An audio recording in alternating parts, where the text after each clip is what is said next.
Searching for Slemence village.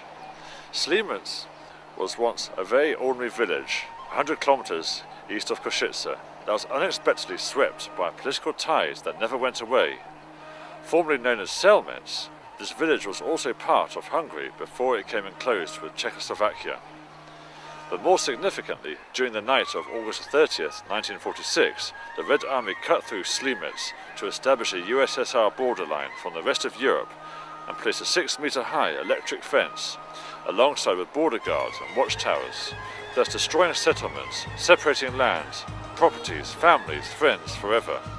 Slemence village with its Hungarian majority and Slovaks and Ukrainians and Roma minorities was torn in two. Slemence, better known as the divided village, is comparable to a Cold War Berlin in miniature that still operates this way today, thus not fitting in with today's liberal border scene. The larger Velký Slemence is situated in EU Slovakia and generally better off with improvements made with roads and infrastructure, while the smaller Malý Slemence in Ukraine, little has changed in anyone's lifetime. Those from Soviet Slemence were far worse off and were deported if they complained about the system, thus never returning home again. Throughout this troubled time, it was to the advantage of the Hungarians to converse with their neighbours over the fence, as the authorities were unable to understand them.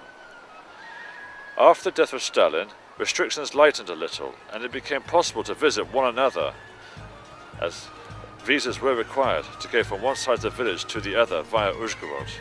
Very strict regulations remained in place until the collapse of the Soviet Union. Then a new border was installed in 2005 with different procedures, allowing those with documents to walk the village lane after 60 years of a permanent closure, thus representing a new era. This was still not enough, as Slemence was once again embroiled with new Schengen regulations in 2008 that still left behind little Slemence and its people. Despite the imperfections of officialdom, the Hranica border today is not so much about keeping local people away, rather it restricts those from further on, as Big Slemence now plays its part as Europe's gatekeeper alongside all other Schengen borders Europe-wide. However, this village, still very much out of the way with today's flow of mass immigration from Syria and beyond, remains a minor matter for Brussels now. The only way to free the village after 70 years of grief would be when Ukraine joins the European Union. As of now, there is no set date. For those with EU passports, one can freely pass this pedestrianised zone. For those without, visas are still required, as security has now stepped up again. However, there's a virtue.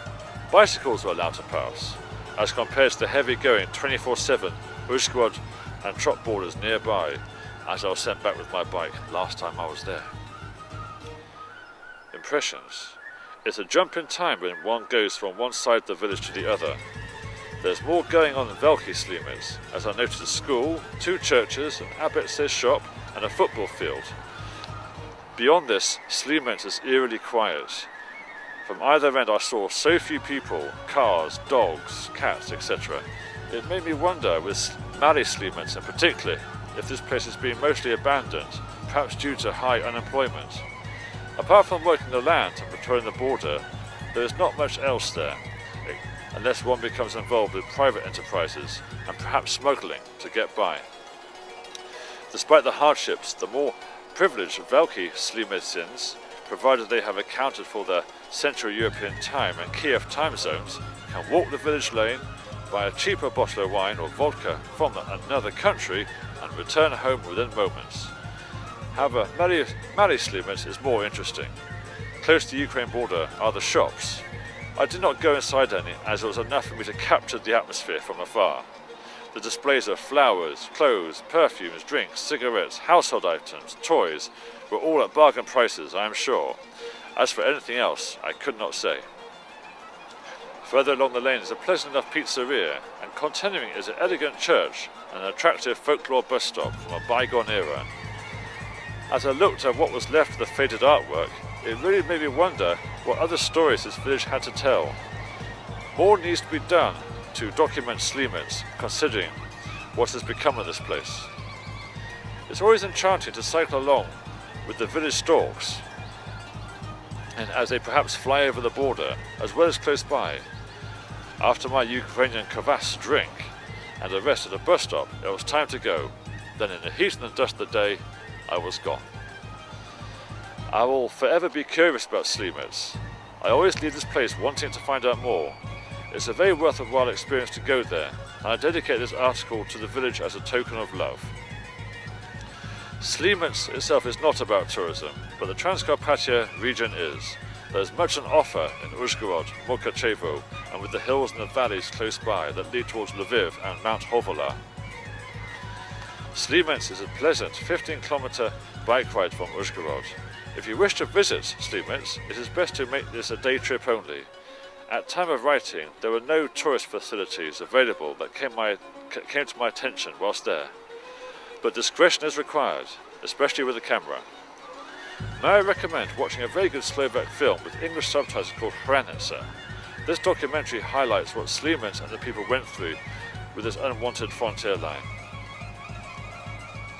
Finally, as I was mostly in Ukraine during this time, may I end this write-up with my favourite Ukraine motto: it's okay to be poor, but it's not okay to look poor. This says much, as I always reflect on the way I dress when I am there.